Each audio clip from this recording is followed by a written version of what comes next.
Connais-toi toi-même et tu connaîtras tous les mystères des dieux de l'univers. Cet aphorisme grec ancien vous invite à explorer les profondeurs de votre être en vous promettant qu'en vous comprenant vous-même, vous pourrez percer les secrets de l'univers. C'est une pensée qui vous conduit sans transition vers le concept mystique et historique de « ce qui est en haut est en bas ».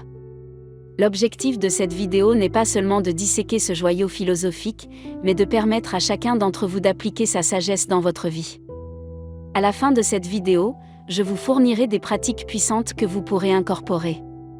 Mais comprenez d'abord chaque explication, afin de pouvoir l'appliquer efficacement. Nous nous pencherons sur ses racines et ses branches dans la spiritualité, la philosophie et la psychologie. Mais surtout, nous explorerons comment la compréhension de l'expression « comme en haut, comme en bas » peut enrichir votre vie, approfondir vos relations et vous guider vers une vie en harmonie, à la fois avec vous-même et avec le monde en général. Hermès Trismégiste, un personnage légendaire, est souvent crédité de cette phrase dans le cadre des enseignements hermétiques qui remontent à l'Égypte et à la Grèce antique. Ces enseignements ont trouvé leur place dans un ensemble de textes connus sous le nom de corpus hermétique, qui a influencé les érudits, les philosophes et les chefs spirituels pendant des siècles. Au fil du temps, le concept a imprégné diverses doctrines religieuses, philosophies et même la psychologie moderne. Il a résisté à l'épreuve du temps et son essence demeure altérée, un appel à réaliser l'interconnexion entre le macrocosme de l'univers et le microcosme de l'expérience individuelle dans le domaine de la spiritualité, tel qu'en haut, tel qu'en bas, implique profondément qu'il existe une symétrie divine entre les domaines supérieurs et inférieurs. Le cosmos spirituel, un domaine souvent associé aux esprits divins ou à l'ineffable divin, n'est pas séparé de nous, mais il est intimement lié à notre vie quotidienne. Lorsque vous priez, méditez ou accomplissez des actes de bonté, vous ne vous contentez pas d'envoyer vos pensées. Vous n'envoyez pas seulement vos pensées et vos souhaits dans un abîme cosmique, vous vous alignez sur une fréquence d'existence plus élevée. Cela implique que le divin n'est pas seulement une entité extérieure. Il fait partie de vous. Vous portez en vous une étincelle divine qui vous permet de créer, d'aimer et d'être un être conscient. Dans le cadre de la psychologie, l'expression « ce qui est en haut est en bas » vous invite à explorer la manière dont vos états internes, vos pensées, vos émotions et vos croyances affectent votre réalité extérieure. Avez-vous remarqué qu'une bonne humeur peut égayer votre journée, influencer vos interactions avec les gens et même attirer apparemment de bons événements? Il ne s'agit pas d'une simple coïncidence. C'est une manifestation de ce principe. Votre perception du monde change en fonction de vos états internes. Par conséquent, si vous souhaitez voir un changement dans vos circonstances extérieures, vous devez commencer par votre paysage intérieur. Le célèbre psychologue Carl Jung appelle cela le processus d'individuation. Il s'agit de prendre conscience de son inconscient pour l'intégrer dans sa vie consciente. D'un point de vue philosophique, la notion de « ce qui est en haut, ce qui est en bas » vous incite à considérer les implications de l'unité et de la dualité dans le monde qui vous entoure. Il vous met au défi de voir le monde non pas comme un amalgame chaotique d'incidents isolés, mais comme un réseau complexe d'événements et d'entités interdépendants. Par exemple, la façon dont une société traite ses membres les plus vulnérables reflète les principes qu'elle défend. Cette phrase suggère qu'en comprenant une partie du système, on peut comprendre l'ensemble. Elle renforce l'idée que la sagesse ne réside pas seulement dans la spécialisation, mais aussi dans la perception des liens entre les domaines spécialisés. En tant qu'amateur de sagesse, vous devez être attentif à ces schémas interconnectés et comprendre que les actions individuelles ont des conséquences collectives, et vice-versa. Comprenons maintenant comment le macrocosme affecte le microcosme.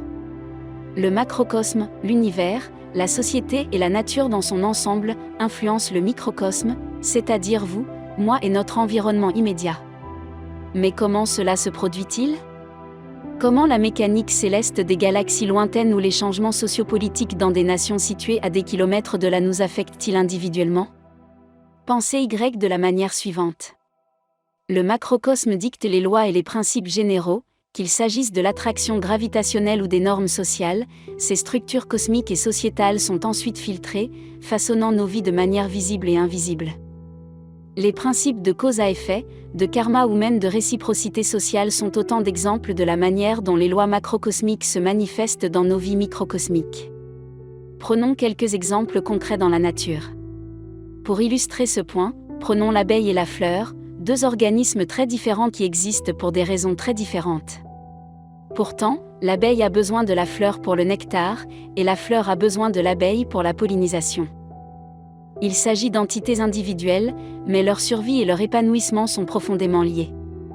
Lorsque les abeilles sont affectées par des changements environnementaux à un niveau macrocosmique, tels que le changement climatique ou la déforestation, les fleurs en ressentent les effets par une diminution de la pollinisation. Celle-ci affecte à son tour d'autres créatures, et le cycle se poursuit. Nous sommes comme l'abeille dans la fleur. Nos vies sont liées à l'environnement, à la société et même au cosmos. Avez-vous déjà remarqué que l'énergie d'une pièce change lorsqu'une certaine personne y entre ? Cette personne peut dégager de la positivité ou de la négativité, mais l'impact est ressenti par tous. C'est un exemple microcosmique de la façon dont un état individuel peut changer l'environnement.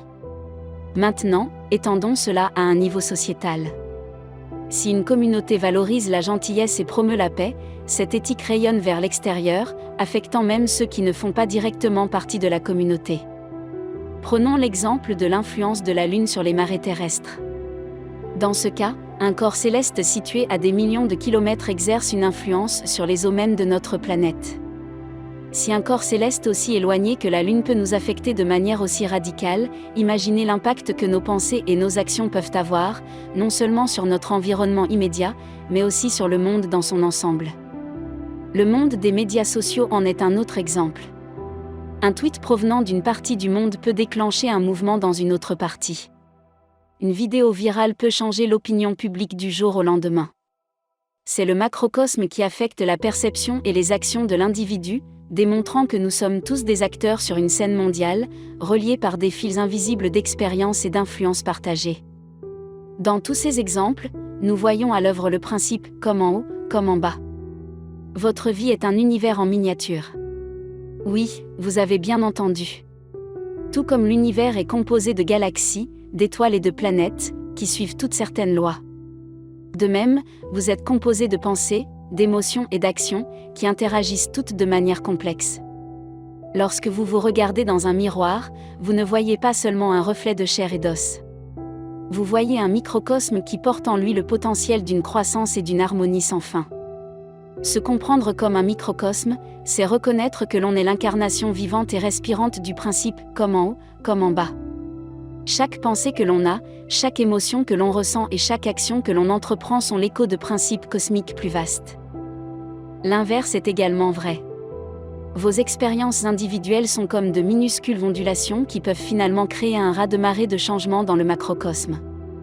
La clé pour libérer ce potentiel réside dans l'autoréflexion, comme un mineur qui creuse profondément dans la terre pour trouver des pierres précieuses. De même, vous devez creuser au plus profond de vous-même pour découvrir vos forces, vos faiblesses, vos désirs et vos peurs. Les outils pour cette excavation intérieure sont aussi variés que puissants. La méditation, la tenue d'un journal, une conversation attentive, voire des moments de solitude tranquille peuvent vous servir de pelle et de pioche. Vous vous demandez peut-être maintenant comment ma transformation intérieure peut affecter le monde dans son ensemble. La réponse réside dans la loi de l'attraction et le principe de cause à effet. Lorsque vous cultivez la paix en vous, vous devenez un phare de paix pour les autres. Lorsque vous nourrissez l'amour dans votre cœur, vos actions expriment naturellement cet amour en touchant le cœur de ceux qui vous entourent dans votre vie. Pensez aux défis auxquels vous êtes confrontés, qu'ils soient d'ordre personnel, professionnel ou spirituel. Reconnaissez qu'en surmontant ces défis, vous ne faites pas qu'améliorer votre vie, vous envoyez des ondes de transformation dans le monde. Vous contribuez à l'élévation collective de la conscience humaine, en rendant le monde meilleur, une pensée, une action, un choix à la fois. C'est un appel à l'action pour que le principe fasse vraiment la différence dans votre vie. Si vous devez l'incarner activement dans votre routine quotidienne, examinons quelques pratiques simples mais transformatrices que vous pouvez intégrer dans votre vie de tous les jours. Commencez votre journée en vous connectant à votre moi intérieur. Une simple méditation de 10 minutes axée sur la respiration peut vous aligner sur votre essence et donner un ton positif à la journée. Avant de vous endormir, notez 3 choses pour lesquelles vous êtes reconnaissant. Cette pratique vous permet de ne plus vous concentrer sur ce qui vous manque ou ce que vous désirez, mais sur ce que vous avez déjà. Cultivez le contentement. Avant de parler, demandez-vous, est-ce vrai ? Est-ce nécessaire ? Ce triage socratique peut servir de boussole dans toutes vos interactions, en veillant à ce que vos paroles élèvent plutôt qu'elles n'affaiblissent. Lorsque vous vous engagez avec d'autres personnes, essayez d'écouter plus que de parler. L'écoute active favorise une compréhension et une empathie plus profondes, enrichissant à la fois votre vie et celle des autres. Une fois par jour, accomplissez un petit acte de bonté au hasard. Il peut s'agir simplement de tenir la porte à quelqu'un. Ces actes cultivent un sens de la communauté et de l'interconnexion. Prenez au moins 30 minutes par jour pour faire quelque chose qui nourrit votre âme. Qu'il s'agisse de lire, de peindre ou simplement de se promener, l'autonomie est essentielle à l'épanouissement personnel. Par exemple, lors de cette réunion, je serai pleinement présent, l'intention servira de feuille de route, vous guidant vers une vie plus consciente. La beauté du principe « ce qui est en haut est comme ce qui est en bas » est qu'il révèle non seulement l'interconnexion de toutes les choses, mais sert également de rappel sévère de la nécessité de l'équilibre et de l'harmonie. Dans un monde marqué par des disparités extrêmes, que ce soit en termes de richesse, de ressources ou même de bien-être émotionnel, le coût des déséquilibres est élevé.